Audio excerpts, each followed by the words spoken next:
Next scene, Alessa is having breakfast at Lucia's house. Lucia asks, "So where are you planning to go today?" Alessa responds, "We haven't decided yet. Our tourist guide, Martin, will take us to new places today. We haven't explored much here, so we thought of enjoying our holiday by visiting new locations." Lucia inquires further, "So all three of you are going together today?" Alessa clarifies, "No, Alex will also come with me." Lucia, with an annoyed expression, asks, "Did he tell you that he wants to come with you?" Alessa replies, "No, he hasn't told me, but I will ask him to come along. I'm sure he won't say no." Lucia voiced her knowledge of Alex's tendency to avoid going out with girls and having his own responsibilities. Alessa suggested finding out for themselves. Both of them went to Alex's house. Before Lucia could ask her question, Alessa inquired about Alex's wake-up status. Alex's mother informed them that he was having breakfast and would leave for work afterward. Alessa joined Alex at the breakfast table, while Lucia asked if he had worked that day. Alex confirmed that he had his daily routine and couldn't avoid going to work. Alessa then asked him to come with her to explore new tourist destinations and enjoy the day. Alex showed disinterest, but Alessa reminded him of something. She leaned in and whispered in his ear, threatening to tell his mom about his secret work. Alex pleaded with her not to do so. Curious about the secret between them, Lucia questioned their conversation. Alex assured her it was nothing and asked her not to mention it to his mom. Lucia sensed that something was being concealed. Eventually, Alex agreed to go with Alessa, who was thrilled about it. Lucia decided to join them as well, with Alessa being fine with her presence. They waited for Lily and Marcus outside. As Lily and Marcus approached, Alessa commented on their bickering, comparing them to a married couple.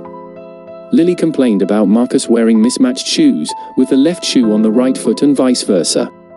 Martin dismissed Lily's concerns, which further irritated her. He suggested that she find another tourist guide and walked away. However, Lily stopped him, fixed his shoes, and instructed him to tie the laces correctly. Martin seemed smitten by her actions. Deciding to visit the city center, they all got into a cab. Alessa questioned Alex if anyone had cared for him like that before, referring to romantic care. Alex mentioned that his mother cared for him the most. Alessa clarified that she wasn't talking about his mother and asked if anyone had cared for him like a girlfriend. Lucia, overhearing the conversation, claimed to be his girlfriend and the one who cared for him the most. Alex dismissed Lucia's claim, stating that they were just childhood friends and didn't act like boyfriend and girlfriend. Alessa acknowledged the lack of a romantic relationship between them and inquired if Alex liked someone. Alex stated that he didn't have feelings for any girl like that. Alessa teased him, suggesting that he might not be interested in girls because he hadn't met the right one yet. She smiled and looked at Alex, subtly showing her interest in him. Lucia expressed her enduring care for Alex, but he didn't recognize her love, assuming she always said such things since their childhood. Martin intervened, reminding them not to linger and suggesting they get inside the cab since the driver was waiting. They all entered the cab and proceeded to enjoy their tour. During the tour, Alex received numerous messages from his boss, Adino, but he couldn't respond due to his phone's battery dying. In the evening, after a full day of enjoyment, Alessa visited Alex's home again, while Lily went to Martin's house. Late at night, around 10 p.m., Alex was charging his phone and discovered over 100 messages from gang members and Adino himself. Upon reading them, he hastily left the house. Alessa noticed his departure and decided to follow him. Alessa saw Alex enter Adino's house and noticed him coming out hours later with a desolate expression on his face. Although Alessa observed his demeanor, she chose not to ask him anything and returned home herself. Admiral Marcus made a call to Commander Drake, inquiring if he had recovered from his last mission. Drake replied that he was not tired and asked if there was any work that needed his attention. Admiral Marcus informed Drake that he had a task assigned to him. He instructed Drake to visit Dr. Jekyll's home. It was a forced operation and a priority assigned by Admiral Marcus. The clients involved were VIPs, and higher government authorities had given orders to carry out these tasks. Upon reaching Dr. Jekyll's destination, Commander Drake initiated the conversation. Commander Drake. Sir, Admiral Marcus mentioned that we are compelled to undertake the new operations.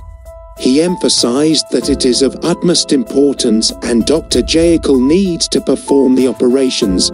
These clients hold significant importance, and Admiral Marcus received orders from higher government authorities. Dr. Jekyll expressed his stance. Dr. Jekyll, I have already stated that I will not commence any operations until I achieve my goals. Commander Drake assured Dr. Jekyll. Commander Drake, we are here to fulfill your wishes, and we will provide anything that is essential to you.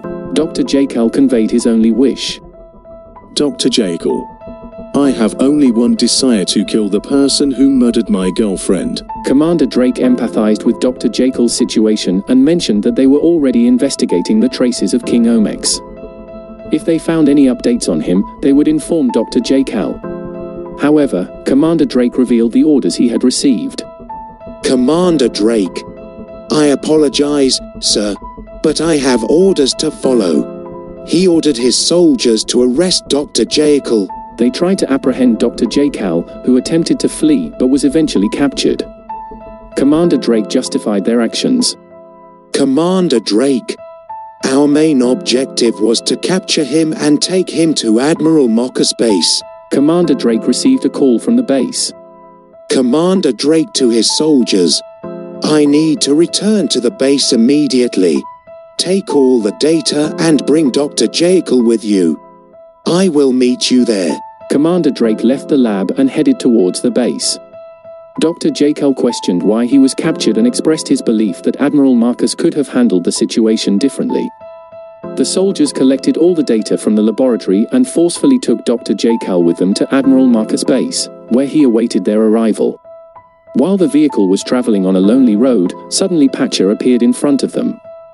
The driver attempted to run Patcher over, but he skillfully dodged the vehicle and used his sword to cut the truck's tire. The truck veered off and came to a stop. Patcher recognized the advantage he had gained. Several soldiers emerged from the truck and began firing at him. Patcher evaded the bullets with agility and retaliated by throwing knives at the soldiers, eliminating them. After eliminating the soldiers, Patcher approached Dr. Jekyll. Patcher, looks like you were in some trouble here. Dr. Jekyll, thank you for saving me. Dr. Jekyll expressed his desire to die from that day onward. Dr. Jekyll, once we are done killing King Omex, our next target will be Admiral Marcus. Patcher, how many enemies do you have? How many times do I have to save you from them? Dr. Jekyll, they want me to create more reincarnations of people.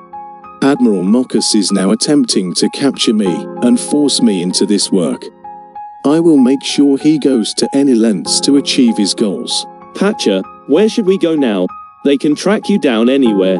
Dr. Jekyll, have you found out the location of King Omex? Patcher, I have some updates. King Omex has organized an event in 2 days, and he will be present there. Dr. Jekyll, do you know where the event is scheduled to take place? Patcher, the event location has not been revealed yet, but many criminals and gang members have been invited. Before the event starts, you should hide yourself from Admiral Marcus. Dr. Jekyll, I still have some connections, so I will hide there. But until then, do not disclose our plan to the enemy. Patcher, one of their members already knows about me, and he has informed King Omex. Dr. Jekyll, don't worry. If they organize another event, they will surely be present there. King Omex, this will be your final event. Another side of the city, Dr. Robin receives a call from his friend. Dr. Robin, hey, how are you? It's been a long time since we last spoke. How's work going? Robin's friend, yeah, everything is fine. Are you in the city or outside? Dr. Robin, I'm still in the city, working in the laboratory. Robin's friend, so you haven't hired any new staff yet? Dr. Robin, yes, I hired someone, but they only came to the office for 1 day and haven't returned since. I know them, but they've been hiding the fact that they're working for another company. So, I'm still waiting for them to come back before I do the work myself. Robin's friend, that's okay. You really care about your staff like family. I have a request. Can you do me a favor? Dr. Robin, yes, of course. Robin's friend, do you know the famous Dr. Jacob? He wants to come to my home, but I'm going out of town. Can he stay with you for just 2 days? Dr. Robin, excited. Oh, he's my mentor. I've always followed in his footsteps. Yes, he can stay with me, and let him know that he can stay for more than 2 days. Robin's friend. Okay. I'll share your address with him. He'll reach your house this evening. This is the end of the episode 10 of the Mystic Skeleton season on. For further episodes, subscribe to our channel Imaginative Insight.